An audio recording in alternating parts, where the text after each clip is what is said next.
Welcome to The Right Focus, a podcast for writers, newbies, and veterans, and everyone in between. We're hosted by Emma Lee with the assistance of Remy Black and Edie Rooms, all from Writers Inc. books. Our focus is productivity, process, craft, and tools.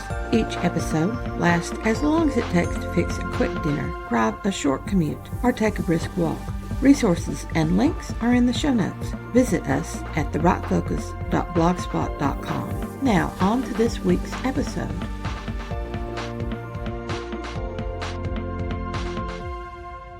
There. How's that? Yay! Isn't it wonderful when the technology works just like you wanted it to? From the very beginning. Yeah, exactly. Hi, how are you doing this afternoon? How are you? I'm harassed. I'm trying to do 15 different things at once and it's not working out. Oh, no, I hate that. I don't know. It just seems crazy lately. There's so much going on and everything's in a panic and I can't get my light right, but that's okay. Okay. Things will slow down and I think I've got a handle on it. It's going to work. Everything's great. I see the next 3 days and I'm going like, I can handle this. And then the next morning, something happens and disrupts my whole schedule. And I feel like pulling my hair out for the next 3 days. And just, oh my goodness. I open up the calendar at the beginning of the week and there's large chunks of time that are gone. And even if it's little time, even if it's something like going to get my eyes tested, it's still a chunk in the middle of the day that kind of eats the day. Yes, it does. Yeah. And you think, okay, it'll just take me a few minutes to drive over there and back. But then you realize you've spent an hour on the road just getting there because of the traffic. And you think it's going to be another hour. This appointment was 30 minutes, but my whole afternoon is gone. Yeah. Yes. I know. Yeah. Yeah. And then the whole week is gone, and then the whole month is gone. I looked around the other day and I realized, wait, we're not in August. Actually, now starting to get worried about the holidays. It's like, how did this happen? I'm thinking I've got all the time in the world, and no, I don't. It goes away. It goes away. Yeah. And I try to do so well by planning. Yeah. And then my plan gets disrupted. So I replan. And then that plan gets disrupted. Oh, well. And then it's just horrible. In the middle of all of this, we're still trying to write. Yes. Yeah. Yes. I'm supposed to get 500 words. You would think 500 words would be easy. Well, I'm not getting 500 words today. Not unless I get them at like 10 o'clock, because I still have things after this. But I have gotten research done. I have answered some crucial questions because I could do those in snippets. Yeah. Yeah, it's not that we're not getting stuff done. It's just that we're not getting to the heart of the stuff we want to get done. Yeah. That's exactly right. That's exactly right. Okay. All right. I'm sorry. We've started talking. That's okay. And you wanted me to remind you to record. The recording is going. Okay. Thank you so much for reminding me, donalee. I'm Emily Dunn. I sometimes go by M.A. Lee, which is my pen name. And I started The Right Focus in the COVID year because I kept thinking that I needed to do something. And after about 6 months, I said, okay, you've kicked yourself around this enough. It's time to start. And so I've just been doing this and doing that and doing this and doing that. But I had tried to have a weekly Wednesday episode of information for writers. And I thought about this series and I thought we would do some kind of technology thing, whether I call technology paper and pen. That's my favorite. Yes, exactly. So please introduce yourself and then tell us what you're doing as writing, and then talk about technology that you use on a daily basis or a constant basis whenever you're writing. Great. Well, hi, and thank you for having me. I'm Mhm. donalee Moulton, and I am a professional writer based in Halifax, Nova Scotia. So I love Halifax. well, you know what? We had the first flakes of snow today. Yes. Oh, how wonderful. Yeah, not the word I used, Emily, but that's okay. I am my background is in journalism. So Mhm, for many years I was a freelance journalist. So I was very used to writing about medicine one day, the law the next mhm, day, children's issues the next day, and everything, of course, to deadline. mhm. But several years ago now, 3 or 4 years ago now, I wrote my first mystery set in Nova Scotia and a traditional murder mystery. And I followed that up with a historical mystery, not normally my thing, but it was by an invitation from my publisher. So Conflagration is the historical mystery, and Hung Out to Die is the traditional mystery. Mhm. And next year I will have two mysteries coming out, a new Wow. series. Three women meet in a yoga studio, and mayhem ensues. So Bind will be out in March, and Melt will be out in June. Tell me again the name of the first book you mentioned. Hung Out to Die. Hung Out to Die. Ooh, I love that. And this episode should air toward the end of February, so that will be right before your book comes out. Perfect.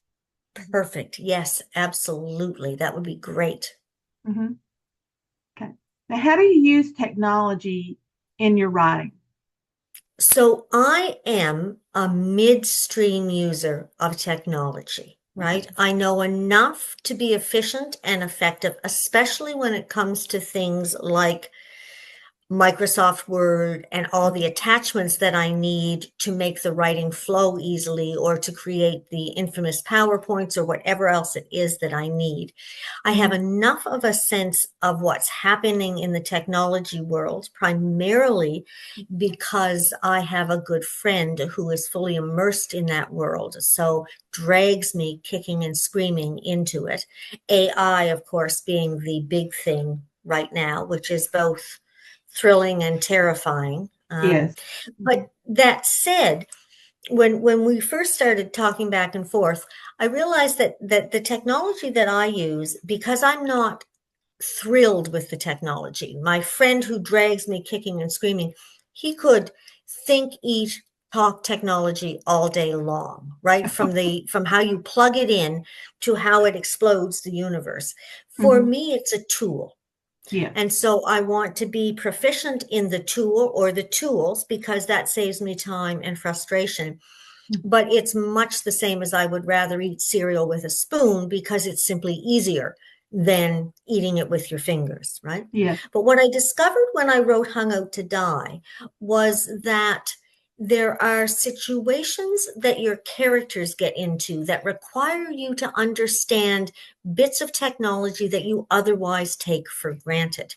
So my main character in Hung Out to Die is a CEO of a cannabis corporation, and his name is Rial Brava. And he shows up for work one morning, as he does every morning, and he puts up his card to the security reader, and nothing happens. And Oh. so all of a sudden, I have to figure out, well, how do they work? How Mhm. could you disconnect them? Do you clip a wire? Do you have to hack into software? Like, how is all of this done? And can you do it from the card, or does it have to be done from the reader? And I Mhm. found throughout that book, there were situations like that that came up repeatedly that required me to delve into areas of technology that I wouldn't normally. And part of that issue is always, do I actually understand it? Because it's not my world, and it's a very technical, literally a very technical world. But then, of course, there's the dilemma of, how do I explain it to a reader so that it sounds authentic, but doesn't sound complicated or boring? And I found that very challenging. Mhm. One, probably because in part it does bore me. I really don't care how the little card is read. I just want to put the card up, it turns green, and I go in, right? Yes. Yes. So I came up against a number of those kinds of situations, and there were people who helped walk me through it. And there were images that I can look at to see how things would work. And in my background as a journalist, I had also been, because cannabis is legal in Canada, I believe we were the second country in the world to legalize it fully. And as a journalist, I had been invited to the opening of cannabis corporations where they will actually produce the plants. Now, there's no plants in them because that's illegal, but you got to see the structure and the facility and the security. So I had some background in things like that, which helped immensely. But I know that when I went into it, there is this, especially if we're not 20, especially if we didn't grow up with this, and especially if we don't, just kind of draw it in and relish it. There's this sense that, oh, I'm not going to get it right, or this is going to be difficult, or how do I do this?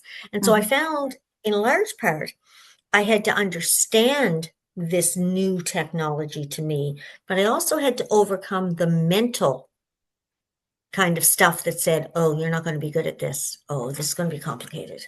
Right. Yeah. And so I'm wondering if, oh, you go ahead. No, I just was saying, I totally get what you're talking about. Isn't it? Because if I were investigating poisons, I wouldn't hesitate for a minute. I'd feel very comfortable. I've never poisoned anyone. Perhaps we should put that right out there so the world knows I've never poisoned anyone.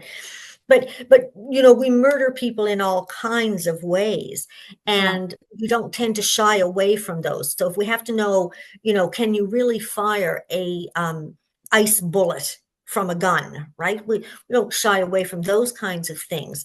But when we get into the technologies, especially when it involves software and how software is connected to hardware and what can upset that delicate balance, there's this hesitation that we don't have the qualifications or the insight or the expertise because it's not the world that we grew up in, because we're not 12, right? Right. Right. And when we're thinking about, well, I remember the advent of email and sending attachments and taking photographs and sending them in your email. And I hesitated for months about that, thinking it was going to be difficult. And it was so easy. I couldn't believe how easy it was. And I think we often think that when we encounter something new, especially with technology, because the inner workings aren't there. I grew up with a typewriter that you could open the lid and you could unjam the keys and then you could continue typing. And now when I have a trouble on Microsoft Word, I'm going like, why is this happening? I can't open the machine up and fix it. I am just getting a little note here that my battery is low. I don't know why, because it's been plugged in all day, but I still have 58 minutes. So I think we're still good, even though it's low. Good. So what that means is whatever I had it plugged into was not powering it up, right?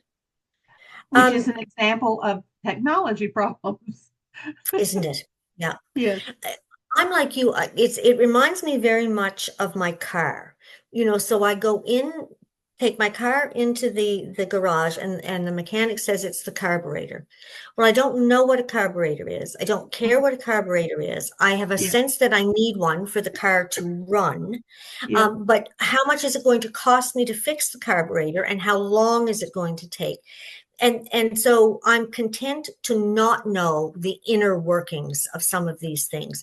But when you're writing about something and it's inherent in the murder plot or the crime plot, you have to be sure that what you're giving out holds up under scrutiny.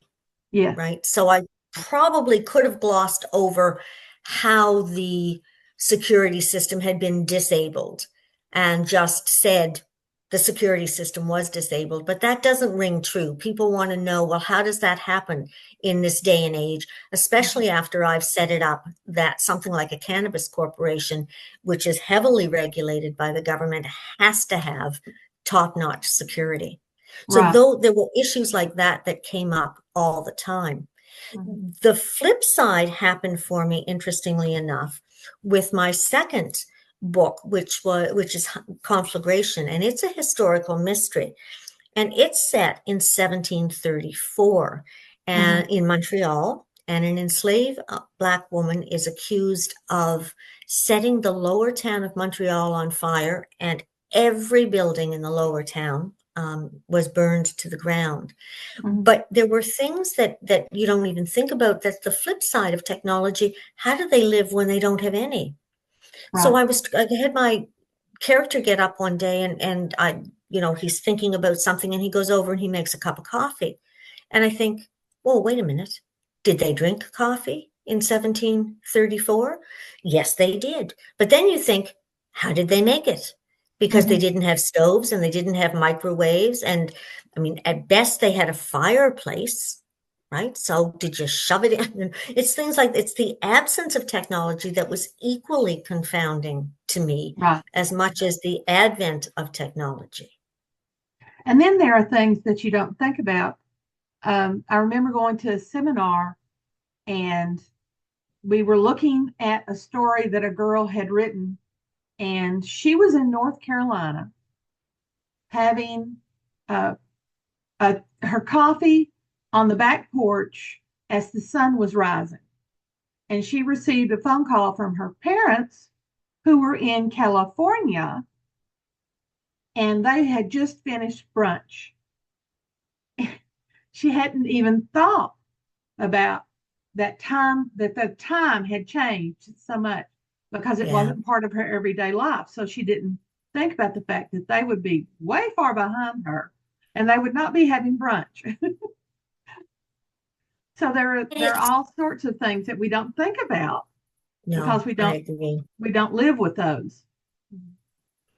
And there are also there's all sorts of things, as we were just saying, that we don't think about how they work. We just take them for granted. And I find it a delicate balance. I read a lot of thrillers, and a lot of them have technology as an inherent component to the plot. And I sometimes find that I get mired in the detail, and I've lost the energy and excitement for the story.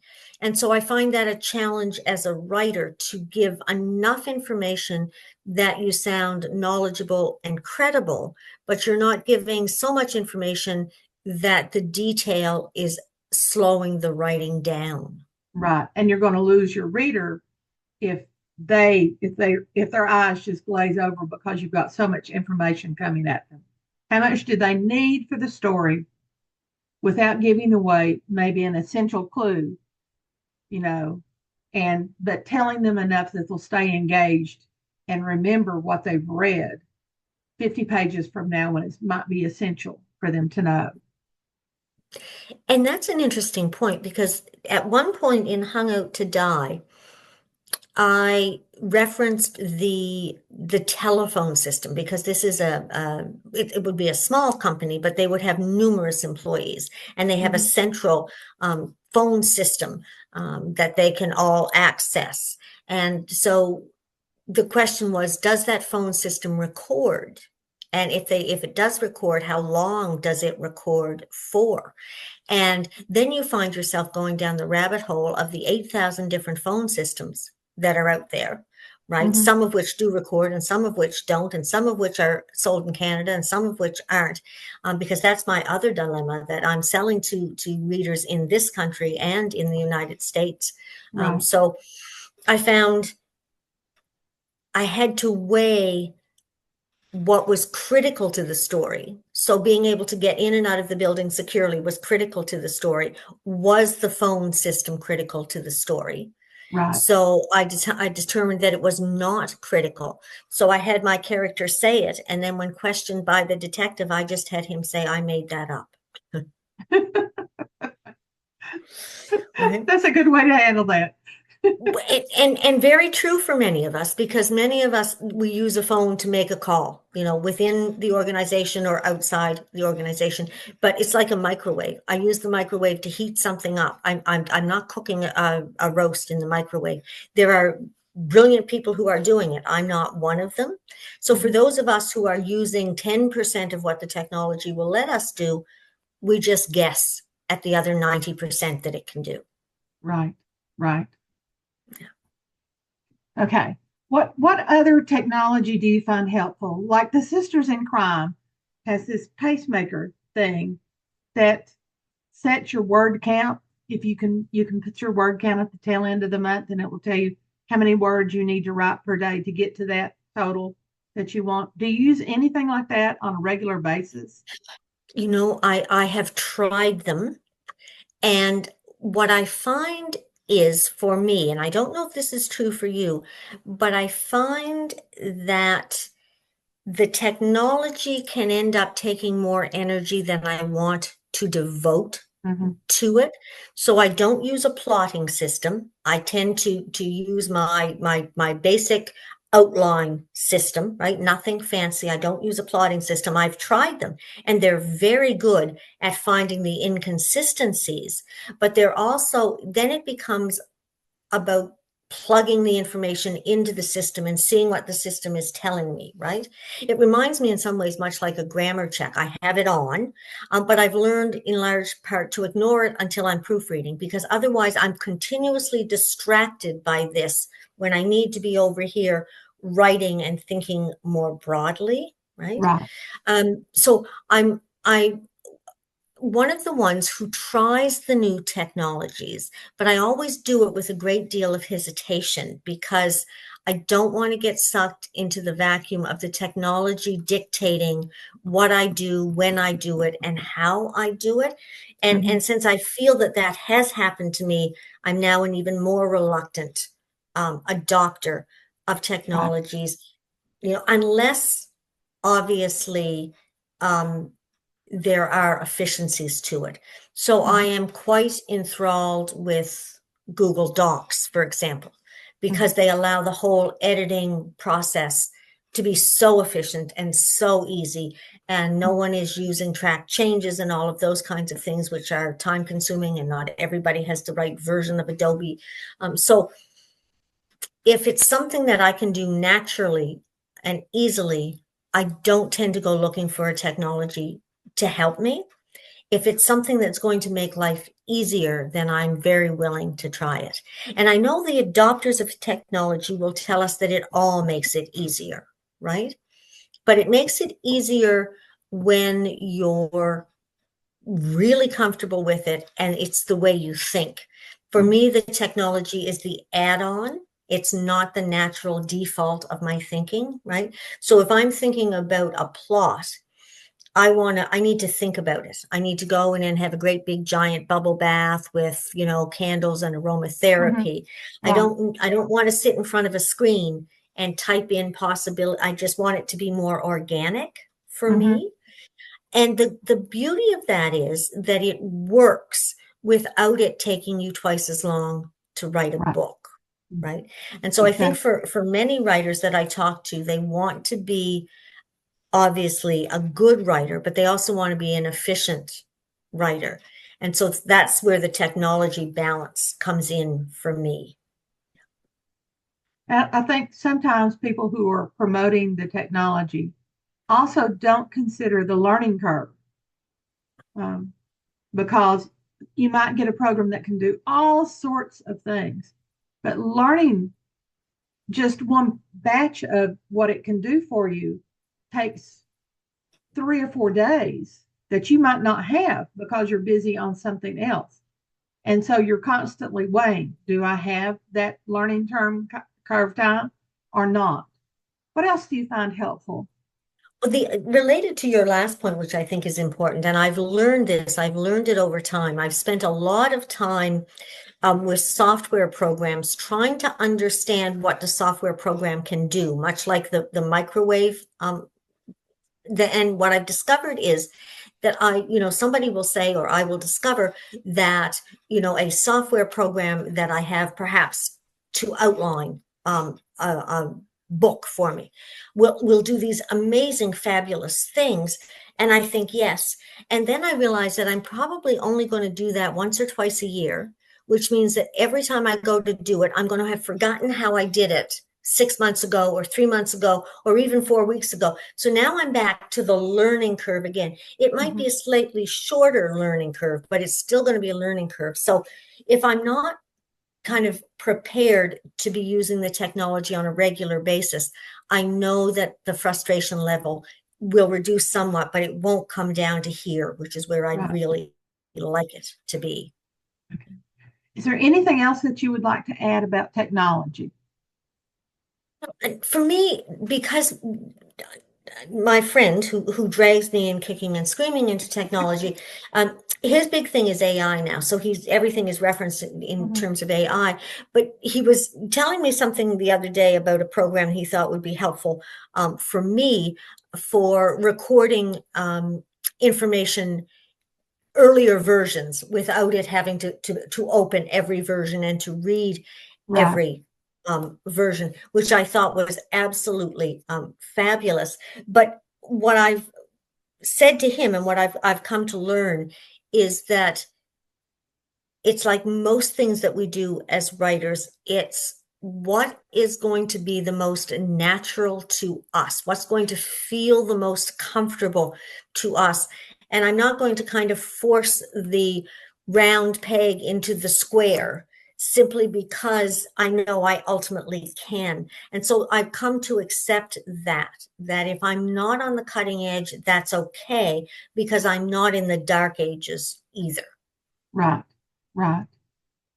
Tell me about your writing journey, how you made the transition from journalism, which is the nonfiction world, it's all fact-based, to moving into fiction, where your imagination can just go wild and crazy, which I love. When I was when I was younger, when I was in university, I wrote poetry and short Mhm. stories. And then, of course, life comes along and you get a job and you get working and you're busy.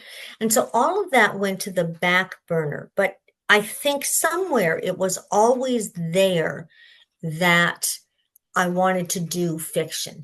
Mhm. And I knew enough to know that fiction wasn't going to fit in around the edges of my life. So you had to make a commitment to it. And so Mhm. my story is always that I'm in the bathtub one night and I'm saying, I really need to start that novel, right? Like now is the time. And this little voice said, "Oh, donalee, either start the book or shut up about it. But, we're tired of hearing you talk about the book." So if my inner voice was tired of hearing about it, I figured that was it. And what I discovered was, you raise an interesting point, because in nonfiction and journalism, there is a very usually straightforward path from beginning to middle to end. There's a Mhm. set number of words. There's very little deviation or side trips. Of course, in a mystery novel, you want the side trips and the deviation, right? You want to lead people astray. You want to go down paths that are irrelevant. And so my first draft was very um, sparse and to the point. And one of my beta readers took a look at it and said, "Yes, looks like a journalist wrote it." So I had to learn to write unlike a journalist. So keeping all the Right. good things about learning how to be concise and learning how to take complex information and make it understandable. But I also had to relax and say, no, I don't have to do that in 3 sentences. I can take 3 paragraphs to do that if I want. Yeah, that Right. was new to me and a little uncomfortable at the beginning. When I started writing, I was still involved in my teaching career, and I had learned to present information to my students. Here's the information.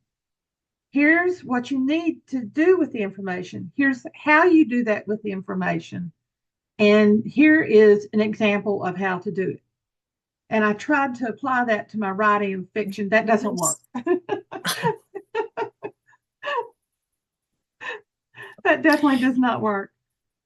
There are also things I found, because one assumes that if you're a big mystery reader, you Mhm. understand what it takes to write one. And you need to be a big reader of mysteries, I think, to be a writer of mysteries. Yeah. But that's just a baby step towards writing one. And I remember when I wrote the first page to my book that's coming out next year. And an editor looked at it and said to me, yeah, it's clean, but you know what? There's no tension, right? So even though you're setting the scene, you have to give us a little something that's going to make it a little tense. And I thought, well, that's interesting, isn't it? Because I enjoy that when I read mysteries, but I missed it here. So I went back and put it in. And I did the same thing with Hung Out to Die. The main character in Hung Out to Die is a psychopath, but not the nasty kind. There's no blood or guts or violence. And I tried to hold off letting readers know that until they were several pages in. And my publisher said, oh, for heaven's sakes, tell us up front so we know what we're getting into. So there's a little tiny prologue. I think it's 2 sentences now that says 4 to 12% of CEOs are psychopaths. I am one of them. But it was just just set the scene for and so those were techniques that I had to learn. I had been reading them for, decades and marveling at them and loving them. But when it comes to writing them, sometimes you forget them or you think they're there until it's pointed out that they're not. Right, exactly.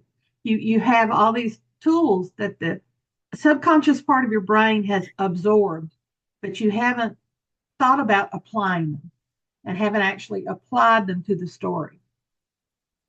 I see that. And it's, I think, as all writers know, there are things that you become very attached to as the writer. And that's not something I think that happens in journalism, because in journalism, stories are assigned. So stories are assigned to you that you would never otherwise cover. Right. I did a story once on survival suits. So that if your helicopter crashes, how do you survive in the North Atlantic in freezing temperatures? Well, you have a survival suit. I would never have covered that story if it hadn't been assigned. So I'm writing a story about survival suits and how they work and what the law says and who's using them. But I have no particular attachment to this story. And I know that once I've written it, it will go to an editor who will edit it very thoroughly and very wonderfully. So I found that when I went to fiction, I did develop attachments to things. They might have been a sentence, they might have been a description, they might have been a clue, right? And some of those attachments I was willing to let go of in the editing process, and some of those attachments I wasn't. In same ways that there are ways that characters behave, and sometimes someone will say, well, I don't know that the character would have done that, and you think, oh yes, they would have. And we hold on, don't we? And I'm trying to learn to hold on to what's important and recognize when something is time to let it go. Yes. There is, I will share this with you, there is a scene in Hung Out to Die. My main character is a psychopath, which means he doesn't react the way that everybody else reacts. And he knows that. He knows he's different, and he understands that what would make people cry, he just shrugs his shoulders and moves on. So there's been a death. An employee has died. He's the CEO. He has responsibilities to reach out to the family. And he realizes that he doesn't know much about this family. So his HR director comes in and she's giving him some information. And he says, does the man who died have any family? And she says, yes, he does. He has a son, Bran. And the CEO looks up and says, like the muffin? And she says, no, like Game of Thrones. And so when he goes to see the family that night, and everybody, the family and friends are seated in the living room, and there's a young boy there, probably 12 years old. And he says to himself, that's the son. That must be Muffin. No, Bran. And every time I read that line, I laughed. I thought it was great. It was cute. It was clever. Yeah. And you read it when you write it, and you read it when you kind of editing, and then when you get the comments back. And I'm at my desk and I'm doing this, and Cheryl, who works with me in the office, I'm laughing. And she looks at me and she says, you're reading the Bran line again, aren't you? And I said, yes, I am. She said, yeah, it's not that funny. I think it's funny.